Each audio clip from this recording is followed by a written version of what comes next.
nga bankumanga musibe. Bankumanga musibe mama. Ninga tali wange. Mama.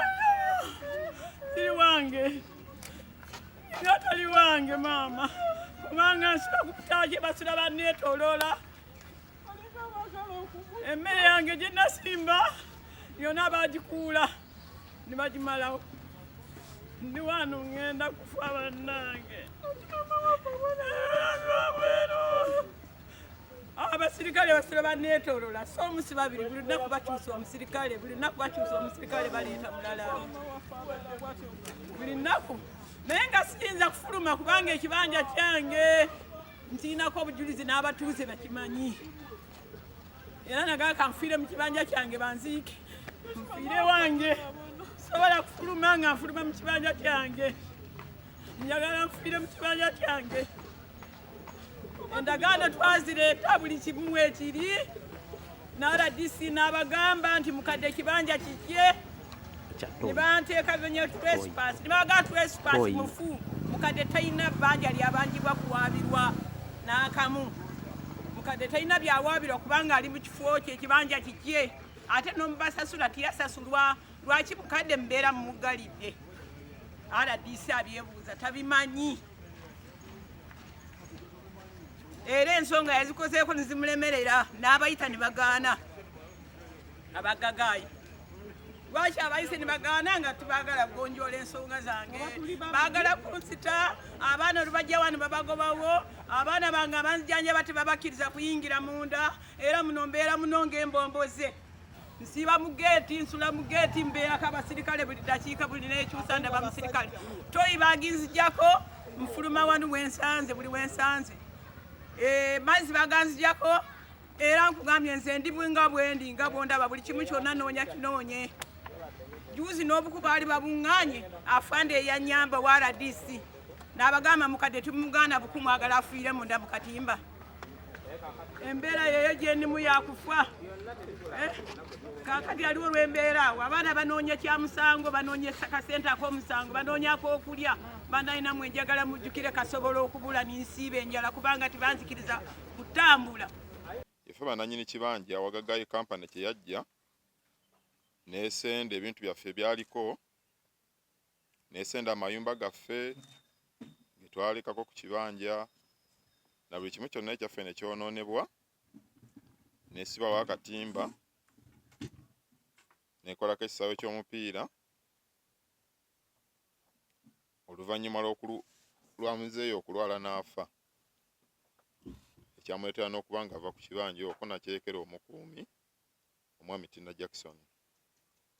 Tugezezzaako okukola buli kisoboka kyonna buli wamu tutuuse ku LC tutuuse ku poliisi twatuuka ewa RDC tutuuse naye obuyambi bubuze ewa General Kyamuzi twatuuka buli wamu bagamba ensonga yammwe etegeeka naye tetumanyi kampuni ya Wagagaayi yo nga yo kyekola ki kyetegeeza mu nsonga eyo batusaba endagaano z'ekibanja omwami Tina Jackson omukyalo yali yanoba nazo nezifunika nezanjulibwa mu buli wamu mu office zonna ezeetagisa okuba nga zanjulibwamu naye twalemye okufuna obwenkanya ku nsonga z'ekibanja. Omukadde ali mu mbeera yakufa mukadde bamuggalira abeera mu katimba bamukumira muli nga bisolo bw'aba afuluma bamwaza bw'aba ayingira bamwaza tebakyatukiza yadde okulinnya mu kibanja muli toyi baziggala kwegamba mukadde embeera gy'alimu naffe ffenna gye tuli mu mbeera yakusoberwa buli wamu tutuuse twatuuseeko ow'omwami Mubiru Patrick chairman RDC wa Busiro South n'agezaako okuyita abakampuni bamujemedde baganye okujja mu maaso ge okubaka ensonga zagonjoola tuddukidde buli wamu obuyambi bukoze eki bubuze okusinziira ku biwandiiko bye tulabyeko ffe ng'aba LC biraga nti omukyala ekibanja kyali kyabba yakigula nga bwe munaabirabako kampani nejja ne bagiwa liizi ku ttaka era ng'ebiwandiiko bwe mujja okubiraba neeraga engeri gye bakompasetinga abantu abaali ku bibanja byabwe era nga bwe mujja okubiraba.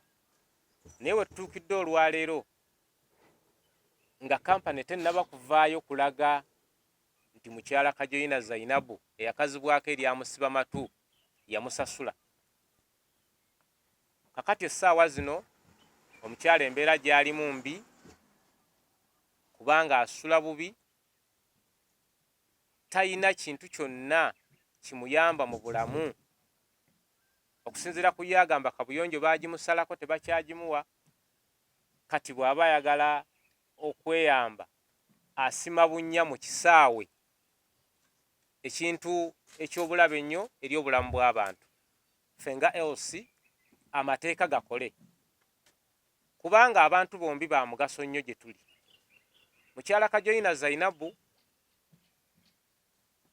ne bbaawe baalina kampani ng'ekola migaati awo, yayamba ekyalo kino, waliwo beekeri n'abatuuze bonna.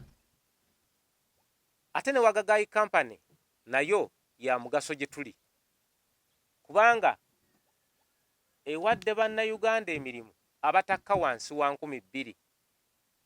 Okusinziira ku mirimu ngeri gye gitawaanyaamu abantu, bw'ofuna omuntu naawe abantu bo 2,000 emirimu, ekyamazima toyinza mmubuusabuusa nti akuyambye. N'olw'ensonga eyo abantu bano bombi tubeetaaga. Mukyala Kajoyina Zainabu mutuuze waffe tumwetaagira ddala. Newankubadde nga akaseera kano amaanyi gamukeeye, naye yali atugasa emabegako. Ate ne Wagagayi kampani naye tugyetaaga. Kakati nawe tusabire ebitongole byonna eby'amateeka biveeyo mu bunnambiro bitaase obulamu bw'omukyala kubanga buli mu matigga. Ennyumba gy'asulamu nga bwe mugiraba, ekyamazima bw'ogeraageranya n'emyaka gye oyinza okugamba nti ali mu kufa. N'olw'ensonga eyo tusaba amateeka gaveeyo gakole mu bwangu omukyala afune obwenkanya. Twaweebwa obuyinza eyali nannyini ttaka mu kaseera ako bamuyitanga Haji Twaha Mukasa. Yali musajja mukulu ng'akuzemu mu myaka era ng'alina obukosefukosefu ng'atera okugenda mu Amerika okumujjanjaba. Kati bwe yatuuka mu mbeera eyo n'atukwasa n'agamba naye biseera ebimu sitera kubaawo, ngenda mu Amerika simalayo nnaku 2, oluusi bampa myezi nga 6, njagala bakwasa obuyinza kuba twali tukolaganyeko ku mataka ge amalala. Nze ekyasinga okunyingiza mu nsonga zino nali surveyor, nga yeetaaga nnyo surveyor okwerula ettaka lye kuba zaali ziwera yika nga 10, alabe abantu abaliko, then tugende ne mu negotiations oba mu nteeseganya ne kampani ya Wagagayi erima ebimuli kubanga yali eraze obwetaavu okukozesa ettaka eryo ng'eririizinga. Twakwagana ne munnange ne batuwa obuyinza powers of attorney nga ffe tulina obuyinza okupima, okwerula empenda ezo nga tupima, okulaba abatuuze abaliko, tubakuba ebifaananyi, tuyingire mu negotiations ne Wagagayi kampani ebe ng'esasula, yo yeesasula abatuuze abaliko babe nga bavaako, esobole okukozesa ettaka eryo nga tubawa liizi. Omulimu ogwo twagukola bulungi era bwe baatuuka okusasula mu October, Haji Twaha Mukasa teyaliwo mu Uganda, yali agenze mu Amerika okumujjanjaba, yalinga mukosefukosefu. Twakola lisiti y'abantu abali ku ttaka eryo kuba zaali yika 10, ne tubakuba ebifaananyi naye baali abantu 8. Naye omuntu oyo owookusatu ebiseera ebyo teyaliiwo. Mukyala Kajoyina yali atutte bbaawo oyo eyali yagula ekibanja, Mwami Ssennyonga, okumujjanjaba saidi ze ye Buddu. Era bwe twatuuka ku namba 3 ye twamukompilinga mu lisiti yaffe abantu 8, ye yali namba 3. Namba 3 oyo tetwasobola na kufuna kifaananyi kye n'erinnya tetwalifuna, naye nga tumutadde ku lisiti ne tubiforwardinga ne tubiwa Wagagayi era Wagagayi negamba etujja kusasula abasobola okubeerawo. Nga 26 Oktoba ennaku omwaka 2021 twasituka nze Sserunjogi Joseph Kamwakoogera, Mwami Lubowa Stephen abali baweereddwa obwa atone era nga ffe tutunda essaawa eyo. Ne tusituka n'abaali bagula ku saidi ya Wagagayi abazungu babiri, kwaliko Mwami Pim ne Mwami Olave. Ne tusituka ne looya waabwe essaawa eno nga yeweekitiibwa Peter Mayiga yali tannafuuka Katikkiro wa Buganda. Ne tugenda n'abatuuze abo be twali tukompirinze lisiti yaabwe ku Barclays Bank e Kampala. Makya banka neetuwa na floor namba eyo waggulu kuba omulimu gwali munene, kusasula abazungu bazze bali ba big clients baabwe. Mr. Mayiga kwali okusatisfyinga abagenda okusasulwa, signature ne ziruma nga tuva omu ku omu. Namba 1 yono yaliwa kafaananyi ke kwekali, ne tukakasayo tusayininze ebiwandiiko era weebiri copies, abazungu basayininze nga buli asayiningibwa ne bamukakasa nga yaweebwa check, open check, n'agenda ku counter n'afuna ssente ze. Ne tusasula abantu namba 1 namba 2 era namba 3 teyaliiwo record kuba buli gwe basasulanga n'abazungu bakipinga record.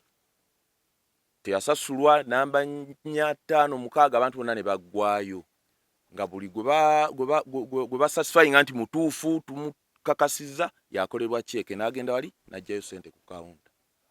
Exercise yatambula bulungi era ne tuva mu banka nga buli muntu asasuddwa, naffe ba atone ne batukolera check naffe twasasulwa olw'omulimu gwaffe gwe twali tukoze. Kaakati ensonga nizitambula bulungi, buli muntu n'asetolinga, Wagagayi netandika okukozesa ettaka. N'ataasasulwa wayita ebbanga kuba abaana baali bato, abaana ne bakula ne bakomawo bacekinge ku kibanja kyabwe okutuuka awo nga yo Wagagayi yazingako wonna, yika zonna 10 yazizingako lumu, netandika okukozesa ettaka eryo. Bano kwe kuvayo ne beekubira endulu nti bannaye mwasasula abantu 7, ffe tuli ba 8 tetwasasulwa. Tie mukakasa naffe katumala okukebera mu likodi zaffe, mulina ebiwandiiko. Nsonga ne zitambula, abantu ne bajulira ab'obukiiko. Kati Wagagayi bwekebera mu likodi zaayo okulaga nti bannaye ffenna abantu abasasula, nabo bagenda okulaba nga waliwo nga tebalina likodi eraga nti bannaye nammwe twabasasula. Ekyo ne bakiwako amazzi ne basooka basirika. Nsonga ne zongera ne zitambula, ne beekubira endulu wajje n'olukyamuzi, batambudde mu buli ofiisi. Naye nga kyembadde njagala okusinga okunnyonnyola nti abantu bano tebaasasulwa. Likodi eraga nti baasasulwa n'abawagagayi tebagirina, era bw'ogibabuuza tebagirina. N'olwekyo n'olw'ensonga eyo tubadde tusaba bwenkanya abantu bano nabo basasulwe. Nga ennaku z'omwezi zaali 10 mu June 2021, ttaka lyali lya Hajji Tribe Mukasa nga ziri acres 10, n'atuwa obuyinza obuli mu mateeka nga bwatuweebwa era yakola ekiwandiiko bamuyita Prida Kamplile. Ettaka lyayazibwa lyonna nga liriko abatuuze baali 8. Abatuuze abo 8 nga abalinako ennyumba baali 4, abana tebaalina. Bwe twasobola okulabako era ne tubakuba ebifaananyi byabwe n'ebifo byabwe baali 7. Ow'omunaana yoyo twawulira linnya lya Ssennyonga era waaliwo Beekeri, naye tetwasobola kumulaba era ne tubiraga LC ebifaananyi n'aba kampuni ya Wagagayi eyalina obwetaavu ettaka eryo erisasula abaliko nga eyita mu bannannyini ttaka Hajji Tribe Mukasa. Olwo naffe nga tumaze okufuna obuyinza obutukkiriza ne tuba nga ku ssente ze twalamuziganya kwe bajja okujja ssente. Kampuni ya Wagagayi yalina obuyinza obw'okufuna okubalirira amayumba agalimu wamu n'okuba nga esasula ekifiseewo ffe tukolere 5 ku 100 olw'obukozi ezisigaddewo ziweebwe Hajji Twaibu Mukasa. Ssebo Pulezidenti, ebintu bino bitubuubye nnyo kubanga ffe nga ffe balooya kampuni ya Wagagaayi yennyini ne badayirekita nga mulimu PIM, WIT ne OLAV ne bannamateeka abaali bakolera kampuni eyo wamu ne ab'ekyalo kubanga ettaka eryo lyali ligwa mu LCs 2 ne bawa obukakafu nti basasudde naffe ne batusasula nga bakozesa checks ezo zonna.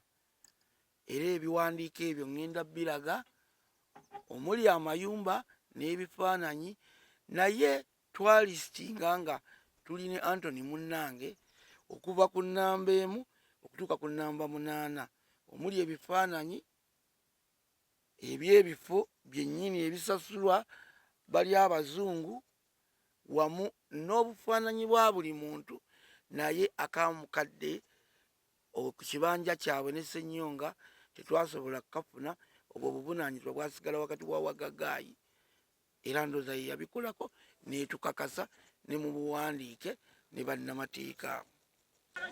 Ssenyonga bwe yalwala, bwe yali agenda okufa, yankwasa endagaano y'ekibanja kino, era mu kunkwasa endagaano y'ekibanja ne ngikuuma, era baatuuka okutunda n'omuzungu okugula wano ng'endagaano eyo endagaano ng'eri mu mikono gyaffe, era ne balowooza nti ekibanja kye tekiriiko ndagaano, era endagaano n'ereetebwa, endagaano n'eteekebwa ku fayiro.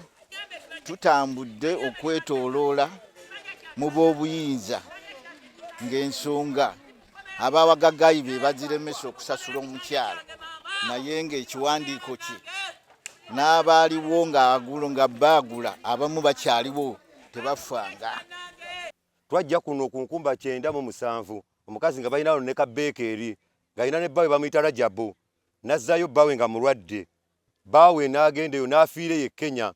Omukazi yakomawo yasanga batunze ettaka lye, awo wa mukazi si wa kampuni, bamusasule abaviire bulungi. Naye wano wa mukazi ffennaffe we tuli ng'abatuuze tebamufutyanka. Wano wa mukazi we bamuyita namusibamatu, bamusasule ssente.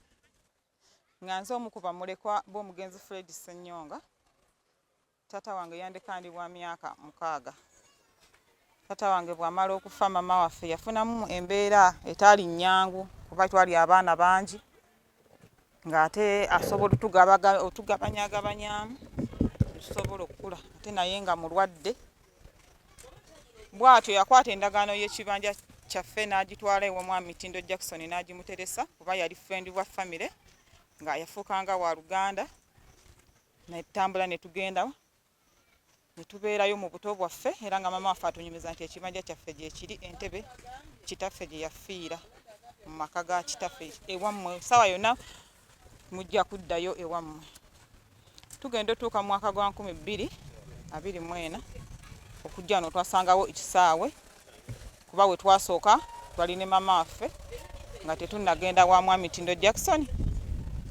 Tugenda okutuuka wano nga waliwo ekisaawe ky'omupiira, mama yaddayo emabega yeekanga nnyo kata ne pesa zimukube, kati ne tumugumyagumyawo ne tuddayo emabega ew'omwami gwe yalekera endagaano y'ekibanja. Twamusangawo n'atugamba abakampuni Wagagaayi beesenzaawo. Mu kwesenzaawo basangawo emmere ye, basangawo amaka ga kitaffe, basangamu factory gye yali akoleramu emigaati, byonna ne babisendawo. Bwe tutuuka omwami oyo yatunnyonnyola ensonga ze ng'endagaano mukyala we yali yanoba nayo. Bwe yanoba nayo n'agenda naye bwe yamubulako yagenda ewa ku poliisi n'awayo statement. Twasituka ne tugenda ewa chairman Lumala, informer chairman eyaliko omukadde. Bwe yalaba mama waffe n'amwekanga nnyo n'amugamba mukadde okyaliyo? Ko mama nti nkyaliyo. N'amwaniriza, bwe yamwaniriza n'amunnyonnyola ensonga emulese, n'amubuuza mukadde oyina ebiwandiiko byawo? ko maama ebiwandiiko mbirina. N'amugamba, maama n'amubuuza ani yatunda ekibanja kyange. N'amugamba bwe baali basasula awo ekibanja ekyo tewali gwe bakisasula kuba baanoonya nnyiniwo nga tebamulaba. Ye emboozi nannyini ttaka mwami Lubowa gy'abadde annyonnyola nti ekituufu Wagagaayi wano teyasasulawo kuba nannyini kifo teyakola ki, nannyini kibanja teyaliiwo. Kati n'olw'ensonga eyo tuzze tutambula ne tugenda mu woofiisi ya RDC, ne tugenda ewa Chairman Situ, ne tugenda ewa General Ken Lukyamuzi. N'alagira Wagagaayi ereete obujulizi oba ebiwandiiko ebiraga nti wano yasasulawo, n'abawa wiiki nnamba. Wagagaayi ebiwandiiko byagibula era tebaagitwalira Jeno n'awandiikira RDC atuula Entebbe, n'amugamba ajja kuba olukiiko wano. RDC atuddize ekibanja kyaffe. RDC n'agaana, ne tumwewuubako n'atutambuza wiiki nnamba, ne tusinkana lawyer wa kampuni Bule Francis, n'atuleka mu ofiisi ya RDC n'atambula n'agenda mpaka okutuusa olwaleero. Juzi twabadde wa RDC era omulala yatumye kampuni ya Wagagaayi yatumye kampuni ya Wagagaayi ebiwandiiko ebiraga nti wano yasasulawo, teyabireese. Era jo nannyini kampuni yaganye okujja okusinkana RDC mu ofiisi.